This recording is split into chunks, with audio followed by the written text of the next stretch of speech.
Assalamualaikum warahmatullahi wabarakatuh. Kami dari kelompok 11 ingin mempresentasikan materi mengenai Echinodermata yang beranggotakan yaitu saya sendiri Ika Nur Aini dengan nomor induk mahasiswa 20081060021 dan rekan saya yaitu Aida Masitoh dengan nomor induk mahasiswa 20081060024. Baiklah, untuk mempersingkat waktu, kita mulai mempresentasikan materinya.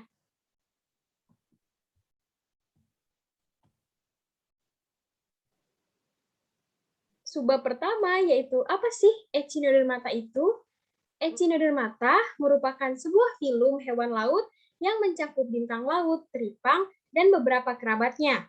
Kelompok hewan ini ditemukan di hampir semua kedalaman laut.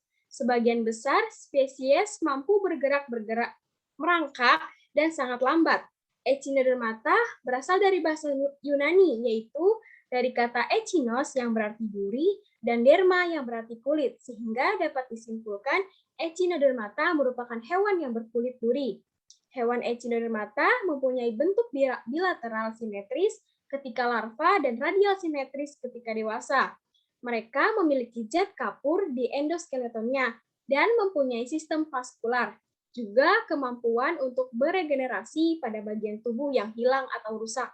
Echinodermata juga menjadi salah satu simbol laut dikarenakan Echinodermata merupakan invertebrata laut yang bersifat sternohalin dan jumlahnya terbatas pada kemampuan osmoregulasi, sehingga sebagian besar dibatasi hanya di lingkungan laut. Selanjutnya ada karakteristik dari hewan Echinodermata, yaitu memiliki karakteristik tubuhnya tidak beruas, berbentuk radial simetri pentamer, yaitu bulat, silindris, atau berbentuk bintang dengan 5 atau lebih amburakral. Tidak memiliki kepala atau otak, berpindah dengan kaki tabung atau kaki amburakral. Sistem pencernaannya biasanya lengkap, berbentuk aksial dengan usus tidak ada di bagian ophiuroid. Tidak memiliki sistem pembuluh darah, juga tidak memiliki organ ekskretori. Memiliki kemampuan untuk autotomi dan regenerasi jika ada bagian yang hilang. Echinodermata memiliki rongga tubuh yang dilapisi oleh peritoneum bersilia. Rongga tubuh disebut juga dengan enterocellus. Rongga tubuh berisi sel-sel amoebosit yang bebas. Tingkat larva rongga tubuh biasanya berfungsi sebagai sistem saluran air dengan kaki amburakral yang digunakan untuk menangkap mangsa dan berjalan. Dari karakteristik yang sudah saya sebutkan, beberapa menyebutkan tentang amburakral. Apa sih amburakral itu?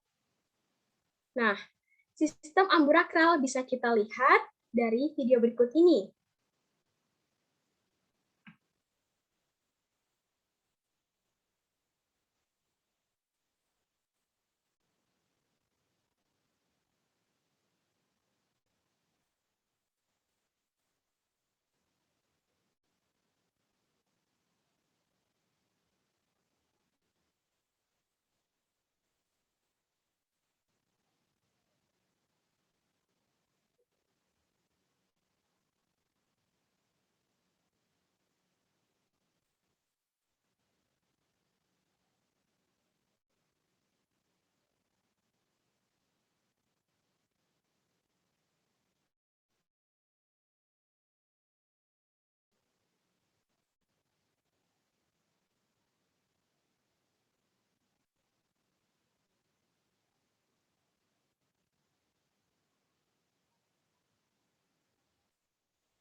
Selanjutnya yaitu habitat dari Echinodermata. Echinodermata dapat dijumpai hampir di seluruh perairan pantai, mulai dari daerah pasang surut sampai perairan dalam dengan kedalaman antara 0,5 sampai 40 meter. Echinodermata lebih menyukai perairan yang jernih dan relatif tenang. Umumnya, setiap jenis memiliki habitat yang spesifik, seperti pada Holoturia scraba yang sering dijumpai di daerah berpasir atau pasir berlumpur yang banyak ditumbuhi lamun. Pada lamun, pasir dan ekosistem terumbu karang merupakan habitat tempat hidup berbagai jenis Echinodermata. Echinodermata memiliki cara dan kemampuan berbeda dalam menentukan lokasi yang cocok untuk tempat hidupnya. Faktor lain yang mempengaruhi sebaran Echinodermata adalah topografi, rataan suatu pulau di samping pakan dan cara makannya. Selanjutnya dikatakan bahwa dominansi hewan laut bergantung pada temperatur, salinitas, arus, kondisi substrat, dan habitat sangat menentukan sebaran dari Echinodermata. Selanjutnya yaitu ada sistem tubuh dari Echinodermata. Yang pertama yaitu sistem pencernaan makanan. Echinodermata merupakan salah satu hewan yang memakan sampah, yaitu memakan sampah organik dan memakan hewan kecil lainnya. Ada beberapa jenis Echinodermata yang bersifat pemakan seston atau pemakan detritus. Akan tetapi, ada pula jenis Echinodermata yang bersifat pemakan herbivora. Berikut merupakan sistem pencernaan dari Echinodermata, yaitu mulai dari mulut, esofagus, perut kardiak, kemudian perut pilorik, lalu saluran pilorik, kemudian yang terakhir sesum pilorik. Yang kedua yaitu ada sistem reproduksi. Ada beberapa jenis Echinodermata yang memiliki saluran reproduksi sederhana, di mana reproduksi fertilisasi berlangsung secara eksternal. Echinodermata bereproduksi dengan cara seksual yang melibatkan individu jantan dan individu betina yang terpisah dengan cara melepaskan gamet-gametnya ke air. Selain itu juga melakukan cara reproduksi yaitu dengan cara aseksual, yaitu pembelahan visi, yaitu dengan penyekatan dan pemisahan visi pusat atau piringan kecil di pusat tubuh. Bagian tubuh yang terpisah beregenerasi menjadi individu baru. Berikut skema reproduksi yang lebih lengkap bisa kita lihat dari gambar berikut ini.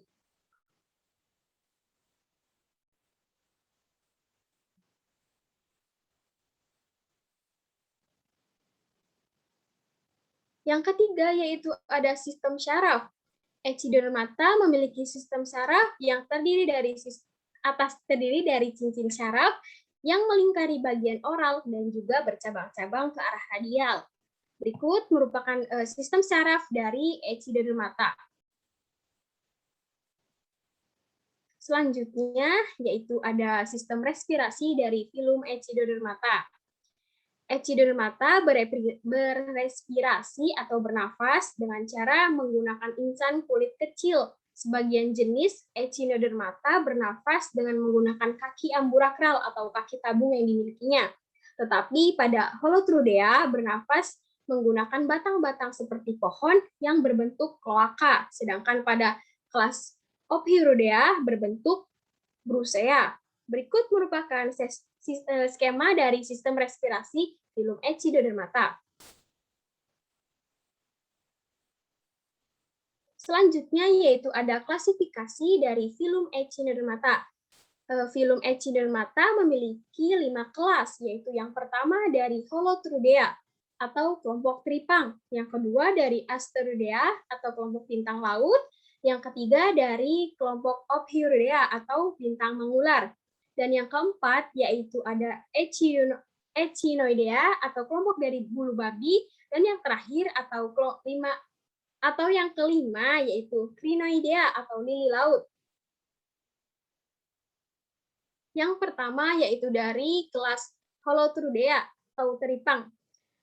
Kelas ini memiliki karakteristik yaitu berwarna hitam, coklat, hijau, atau gabungan dari beberapa warna tersebut. Pada bagian dorsal terdapat 2 wilayah amburakral yang dinamakan sole, dan bagian ventral tersusun atas 3 wilayah amburakral. Mulutnya dikelilingi oleh 30 tentakel. Kehidupannya dapat ditemukan di daerah berbatu, dan ada juga hidup di kedalaman laut dalam. Habitat dari kelompok Holotrudea ini yaitu pada substrat pasir, lumpur, lingkungan terumbu karang, dan padang lamun. Kemudian ada cara makan dari Holotrudea ini yaitu Cara makannya yaitu dengan dua cara makan. Yang pertama dengan menggunakan tentakel di sekitar mulut. Tentakel di sekitar mulutnya dapat digunakan untuk menangkap diatom dan dapat ditarik ke dalam mulutnya kembali setelah penuh. Kedua yaitu dengan cara menelan pasir dan mengambil detrus yang ada di dalam secara periodik, dan pasir tersebut akan dikeluarkan kembali dari dalam tubuhnya. Selanjutnya ada reproduksi dari kelompok Holothuridae ini, yaitu Holothuridae ini bersifat diaseus, yakni terdiri dari individu jantan dan individu betina, namun tetapi tidak terlihat adanya dimorfisme kelamin. Perbedaan hanya terlihat dengan melakukan pengamatan terhadap gonadnya. Gonad jantan berisi spermatozoa dan gonad betina berisi sel telur. Dapat bereproduksi secara aseksual dan seksual. Reproduksi secara seksual yaitu dilakukan dengan cara melepaskan gamet ke kolam air sehingga dapat terjadinya fertilisasi atau pembuahan. Reproduksi seksual dilakukan dengan cara pembelahan melintang. Untuk karakteristik lengkap atau penjelasan dari kelompok Holothuridae lebih lanjut yaitu dapat kita lihat dari video berikut ini.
Selanjutnya yaitu ada dari kelas bintang laut atau asteroidea.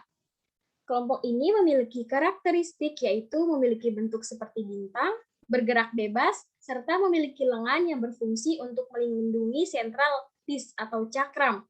Bintang laut ini memiliki warna yang sangat bervariasi, yaitu merah, orange, biru, jingga, hijau, atau merupakan kombinasi dari beberapa warna tersebut. Asteroidea ini memiliki kemampuan untuk regenerasi kembali pada salah satu anggota lengan yang putus. Permukaan tubuhnya ditutupi oleh duri-duri yang pendek. Pada bagian pusat cakram terdiri dari sebuah mulut di sebelah bawah dan anus di sebelah atas. Habitatnya yaitu biasanya ditemukan pada daerah berpasir, padang lamun, dan terumbu karang. Salah satu daerah berpasir adalah zona intertidal yang merupakan daerah strategis untuk habitat Asteroidea. Untuk cara makannya yaitu Asteroidea ini umumnya merupakan karnivora, meskipun beberapa spesies termasuk herbivora dan juga ada yang omnivora, destrus, feeder, dan sebagian pemulung atau scavenger karena memakan makanan sisa atau tergantung makanan yang ditemukannya. Makanan bagi ikan, moluska, kerang, krustasea, dan echinodermata lainnya. Bintang laut merupakan predator karang yang rakus. Saat memangsa kerang, bintang laut ini menempelkan kaki tabungnya di kedua cakram kerang. Setelah itu, cangkang kerang akan ditarik hingga terbuka. Jika sudah terbuka, bintang laut akan mendorong lapisan transparan yang ada di bagian dalam perutnya keluar. Selanjutnya, penjelasan secara lengkap akan dijelaskan oleh rekan saya, yaitu Aida Masito. Baiklah, untuk materi selanjutnya adalah reproduksi dari bintang laut. Organ kelamin pada bintang laut ini terpisah. Fertilisasi secara eksternal dan terjadi sebelum musim panas tiba. Larvanya disebut bipinaria. Sejumlah besar telur dan sperma dilepaskan ke air laut. Tempat fertilisasi terjadi dan perkembangan berjalan dengan cepat. Pada tahap gastrula, blastopori menjadi ujung anal, sela membentuk tunas usus primitif, dan kemudian mulut terbentuk sebagai pembentuk kantung dari ektoderm. Larva bersilia yang berenang bebas memperoleh 3 pasang lobus atau tahap bipinaria yang kemudian memanjang pada tahap brachiolaria. Ketika larva mencapai panjang 2-3 mm, setelah 6-7 minggu, larva menetap ke dasar dan dengan transformasi yang cukup rumit menjadi bintang laut kecil. Bintang laut dengan mudah meregenerasi lengan yang hilang. Untuk penjelasan lebih lanjut, dapat dilihat pada video berikut ini. Bintang laut adalah hewan yang banyak ditemukan di laut. Meskipun hidup di dalam air, tapi tahukah kalian kalau bintang laut tidak termasuk dalam golongan ikan? Jadi, bintang laut merupakan hewan invertebrata yang termasuk dalam filum Echinodermata atau satu kerabat dengan landak laut dan bulu babi, dan termasuk kelas Asteroidea. Bintang laut tidak memiliki insang, tidak memiliki sisik, dan tidak memiliki sirip layaknya ikan pada umumnya. Nah, karena tidak memiliki sirip, tentunya bintang laut tidak mampu berenang seperti ikan-ikan di dalam air. Oleh karena itu, bintang laut tidak dinobatkan sebagai ikan. Keluar dari bintang laut yang cantik dan enak dipandang oleh mata. Ternyata memiliki kekurangan yang membuat kita bingung bagaimana mereka bisa hidup tidak memiliki otak dan tidak memiliki darah. Lalu air laut bagi bintang laut adalah darahnya, di mana bintang laut memompa air laut ke seluruh tubuhnya sebagai pengganti darah. Sistem ini disebut vascular air. Itu artinya bintang laut memompa air laut melalui saringan piring atau lempeng. Karena air laut mengandung banyak nutrisi dan tidak mengherankan jika organ tubuh bintang laut berfungsi dengan baik. Lalu otaknya bagaimana? Nah, bintang laut memang tidak memiliki otak terpusat, melainkan sebuah sistem jaringan saraf yang dapat bereaksi terhadap lingkungannya. Jaringan saraf ini terdiri dari saraf radial dan sirkumoral yang terletak di sekitar mulut sebagai cincin saraf yang menghubungkan dengan saraf radial. Bintang laut menyimpan memori dan informasi sensorik serta membuat keputusan di saraf radialnya. Jadi bintang laut memang tidak memiliki otak, tetapi fungsi otak tersebut digantikan atau fungsinya sama dengan sistem saraf tersebut. Untuk memangsa binatang lain yang ukurannya lebih besar, tentunya sulit bukan? Karena ukuran mulut bintang laut yang kecil. Oleh karena itu bintang laut menggunakan perutnya untuk mencerna makanan di luar tubuhnya. Sehingga ketika masuk dalam mulut, ukurannya jadi lebih kecil. Nah, untuk mulutnya sendiri berada di bawah tubuh mereka. Jadi bintang laut makan dengan cara menghisap mangsanya tersebut ke dalam mulutnya. Dengan cara mencerna makanan seperti itu, bintang laut tidak perlu menelan mangsanya bulat-bulat. Bintang laut sebagai hewan yang hidup di air dan tidak memiliki sirip atau ekor untuk berenang. Maka satu-satunya yang membuat bintang laut untuk berpindah tempat atau berjalan adalah kaki-kaki kecil yang dimilikinya. Kaki-kaki kecil ini berada di bagian bawah tubuh dan memiliki bentuk seperti tabung super kecil. Kaki bintang laut yang kecil membuat dirinya tergolong hewan yang lambat, di mana hal tersebut telah dibuktikan melalui penelitian di Jepang, di mana bintang laut hanya mampu berjalan sejauh 30 cm dalam 1 menit. Selain digunakan untuk bergerak, kaki bintang laut juga digunakan untuk memegang mangsanya. Bentuk dari bintang laut sangat beragam loh. Setiap jenis dari bintang laut memiliki bentuk dan keunikan tersendiri. Seperti jenis crown of thorns starfish yang bentuknya dianggap menyerupai mahkota dengan duri yang ada di sekujur tubuhnya. Bentuk unik lain dari bintang laut yaitu spesies pincushion starfish. Jika tidak diamati dengan seksama, kita tidak akan tahu bahwa itu adalah bintang laut. Karena bentuknya yang bulat sempurna dan warna yang dimilikinya membuat kita berpikir bahwa itu adalah sebuah batu. Tapi ternyata itu adalah jenis bintang laut yang berbentuk bulat. Jadi hanya namanya saja bintang laut atau starfish. Nggak berarti mereka harus memiliki bentuk seperti bintang ya. Bintang laut dia memiliki cara melindungi diri seperti cicak, yaitu autotomi. Tapi karena bintang laut nggak punya ekor, jadi yang diputuskan itu adalah salah satu lengannya. Nah, setelah memutuskan lengannya, bintang laut akan kabur dari predator. Setelah memutuskan lengannya, bintang laut mampu untuk menumbuhkan kembali lengannya yang terputus. Tapi meregenerasi lengan bintang laut tidak secepat regenerasi ekor pada cicak yang hanya membutuhkan hitungan hari, melainkan membutuhkan waktu sekitar 1 tahun untuk menumbuhkan kembali lengannya. Bintang laut memiliki bagian yang peka terhadap cahaya yang terletak pada ujung lengannya, di mana bagian itu terdiri dari sel-sel kecil berwarna merah yang peka cahaya. Hal tersebut juga telah dibuktikan oleh ilmuwan yang membandingkan bintang laut yang memiliki ujung lengan dan tidak memiliki ujung lengan. Percobaannya yaitu meletakkan makanan pada jarak tertentu untuk ditemukan oleh bintang laut. Hasilnya adalah bintang laut berlengan utuh tahu letak makanan, sedangkan bintang laut tanpa ujung lengan tidak tahu letak makanan. Nah, berdasarkan eksperimen tersebut, bisa dikatakan bahwa bintang laut memiliki 5 mata yang terletak pada masing-masing ujung lengannya. Bintang laut adalah hewan yang banyak ditemukan di laut. Untuk selanjutnya adalah kelas Ophiuroidea atau bintang mengular. Karakteristik dari Ophiuroidea ini memiliki lengan yang panjang yang berpusat pada cakram dan tidak memiliki kaki amburakral. Ophiuroidea ini adalah jenis Echinodermata yang paling kecil ukurannya. Ophiuroidea memiliki cakram dengan diameter 1,1 sampai 2 cm serta lengan yang sangat panjang. Lengan dari basket star adalah yang terpanjang 12 cm. Basket star memiliki 5 lengan yang berbentuk seperti dahan atau ranting. Ophiuroidea ini merupakan hewan yang sangat aktif bergerak, memiliki duri-duri pendek yang hanya terdapat pada bagian sampingnya dari lengan simetris. Sedangkan bagian atas dan bawahnya tidak ditutupi oleh duri. Pergerakan yang terkoordinasi dari kaki tabung yang terletak di bawah lengan dapat mengumpulkan dan meneruskan partikel-partikel kecil dari permukaan sedimen. Partikel-partikel kecil yang mengambang di atas permukaan air atau mengumpulkan sedikit-sedikit bahan yang menempel pada sulur lengan yang lengket dan berpengait.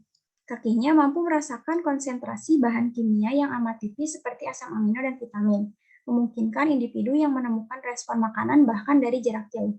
Selanjutnya adalah habitat dari Ophiuroidea ini. Habitatnya adalah di perairan yang tenang dan pada kedalaman laut yang dalam. Selanjutnya, cara makan dari Ophiuroidea ini antara lain plankton, detritus yang tersuspensi, mukus yang dihasilkan oleh terumbu karang, detritus yang terdapat di dasar, moluska dan cacing laut, dan terkadang berperan sebagai grazing. Cara makan dari Ophiuroidea ini dibagi menjadi 2 kelompok, yaitu kelompok yang pertama dengan cara memindahkan mangsa yang tertangkap ke arah mulut, karena hewan ini mempunyai lengan berduri pendek dan kaki tabung. Contohnya Ophionyxidae dan Ophiuridae. Kelompok kedua mengambil makanan secara langsung berupa partikel-partikel dan substrat, atau surface deposit feeder, atau mengambil makanan dengan massa air di sekitarnya. Selanjutnya, reproduksi dari Ophiuroidea ini dilakukan selain dengan cara mengerami telur dalam tubuhnya dengan melepaskan telur atau secara aseksual, yaitu dengan beregenerasi. Predator alami dari Ophiuroidea ini adalah ikan dan bintang laut.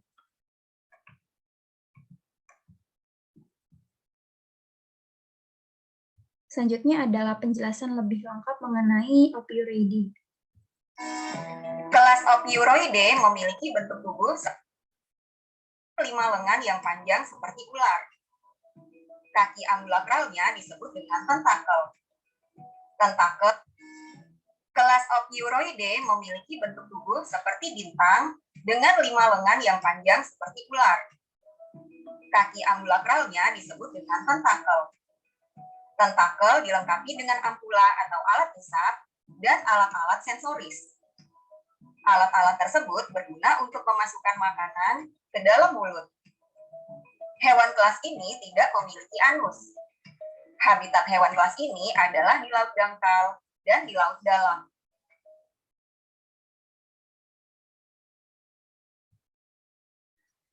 Selanjutnya dari kelas Echinidae. Karakteristik dari Echinidae ini, atau yang lebih dikenal dengan landak laut, mempunyai duri yang mengelilingi tubuhnya dari predator. Landak laut tidak mempunyai lengan. Tubuhnya ditutupi duri dari bagian oral hingga aboral. Warna dari si urchin ini adalah coklat, hitam, jingga, hijau, putih, dan merah. Namun ada yang terdiri dari beberapa warna. Herd urchin, cake urchin, dan sand dollar ini memiliki bentuk tubuh secara bilateral. Duri-duri yang terdapat pada landak laut digunakan untuk memangsa dan berjalan. Beberapa landak laut mempunyai kelenjar racun yang digunakan untuk mempertahankan diri dari predator. Mulut dari landak laut mempunyai 5 gigi yang didukung oleh 5 rangka samping. Landak laut memiliki kaki tabung yang fungsinya sebagai penghisap dan untuk mengeluarkan air. Dengan adanya kaki tabung ini, maka landak laut dapat merayap ke atas batu. Habitat dari Echinidae ini pada rataan terumbu karang, pasir berbatu, dan daerah lamun. Selanjutnya adalah reproduksi dari Echinidae. Echinidae ini memiliki daya regenerasi tinggi, sehingga bisa memperbanyak diri secara generatif. Pembuahan sel telur oleh sperma terjadi secara eksternal dan menghasilkan larva Echinopluteus yang bentuknya simetri bilateral. Larva kemudian turun ke substrat dan metamorfosis menjadi anak Echinidae yang berbentuk simetri bilateral. Selanjutnya adalah penjelasan lebih lanjut dari Echinidae, bisa dilihat pada video berikut ini. Kelas Echinoidea memiliki bentuk tubuh bulat tanpa lengan. Permukaan tubuhnya ditutupi oleh duri panjang yang tajam yang menyerupai landak dengan kaki ambulakral yang sangat pendek. Duri-duri yang ada di permukaan tubuhnya dapat digerakkan oleh otot sehingga dapat digunakan untuk berjalan.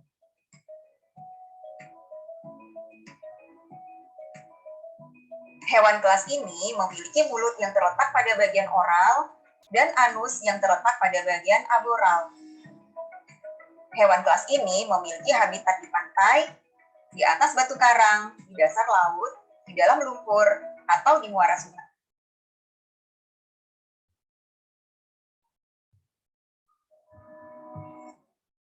Selanjutnya adalah Crinoidae atau lili laut. Karakteristik dari lili laut ini, tubuhnya mempunyai tangkai dan berbentuk pentamerous yang mempunyai crown. Lengannya memiliki panjang sekitar 35 cm. Lili laut ini akan berenang sangat lambat untuk beberapa waktu. Namun apabila menemukan mangsa, maka Witherstat akan berenang sangat cepat untuk menangkap mangsanya. Beberapa adalah nokturnal, sehingga pada waktu malam mereka akan menggulung lengannya ke arah dalam. Jika dalam situasi kondisi yang buruk, Crinoidae dapat meregenerasikan anggota tubuh yang rusak atau patah. Tubuh lili laut lili laut ini berukuran kecil serta berbentuk seperti cangkir. Pada bagian mulutnya dilengkapi dengan tentakel yang bercabang-cabang yang berfungsi untuk menangkap makanan. Beberapa lili laut memiliki tangkai yang digunakan untuk melekat di dasar laut sehingga terlihat seperti batang pada tanaman. Selanjutnya, habitat dari lili laut ini dapat hidup di dasar perairan laut lepas, terutama yang bersubstrat keras dan berarus relatif kuat. Tetapi ekosistem terumbu karang merupakan habitat yang paling umum untuk kelompok lili laut. Selanjutnya, cara makan dari lili laut ini dengan cara menyaring partikel kecil makanan dari air laut menggunakan bulu seperti tangan. Untuk penjelasan lebih lanjut mengenai lili laut dapat dilihat pada video berikut ini.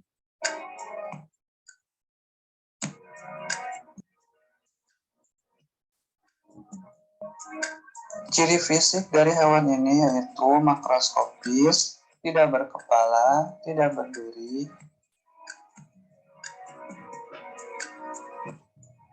memiliki bentuk seperti nenek moyangnya, yaitu oral ke atas. Tubuh terdiri dari calyx, yaitu mangkuk kecil pelat kapur, dan 5 buah tangan yang memanjang dan lentur. Rangka tubuh dari kalsium karbonat. Tangan bercabang 2 pada pangkal hingga seperti mempunyai 10 tangan.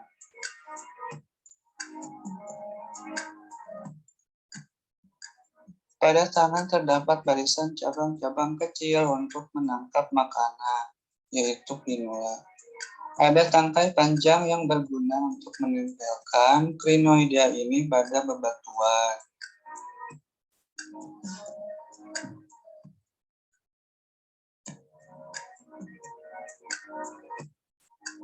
Ada celah amburaklar bersilia di oral lengan dan pinula. Dan ada juga ciri yang agak memanjang di ujung tangkai atau di bawah oral, yang berguna dalam melekatkan tubuhnya. Rangka kapur sebagai rangka internal untuk perlindungan dan penegak. Dan yang terakhir yaitu cirinya sistem saraf jala dan pernapasan dengan insang kulit.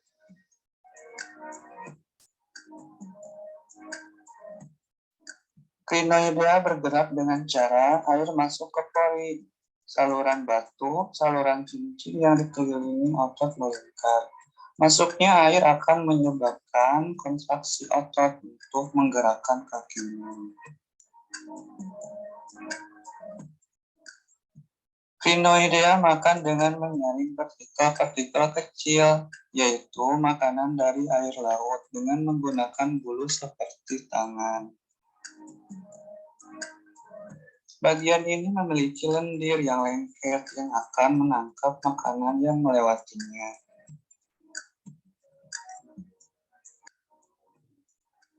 Setelah makanan tertangkap, akan dibawa ke celah amburaklar bersilia yang ada di lengan dan pinula, lalu dialirkan ke mulutnya.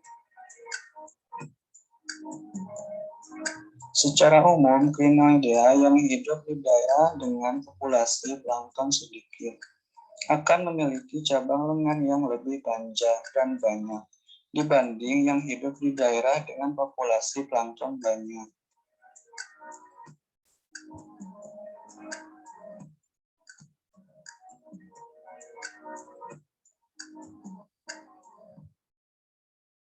Selanjutnya adalah peranan dari Echinodermata. Echinodermata ini merupakan sumber daya hayati yang bernilai ekonomis dan digemari seperti bulu babi atau Echinoidae dan teripang, Holothuriidae atau Holothuriidae. Echinodermata ini dieksploitasi oleh masyarakat sebagai sumber makanan serta obat-obatan. Echinodermata juga termasuk ke dalam kelompok invertebrata yang tingkat keanekaragaman spesiesnya sangat tinggi dan sangat berperan penting bagi kehidupan baik secara ekologis maupun ekonomis.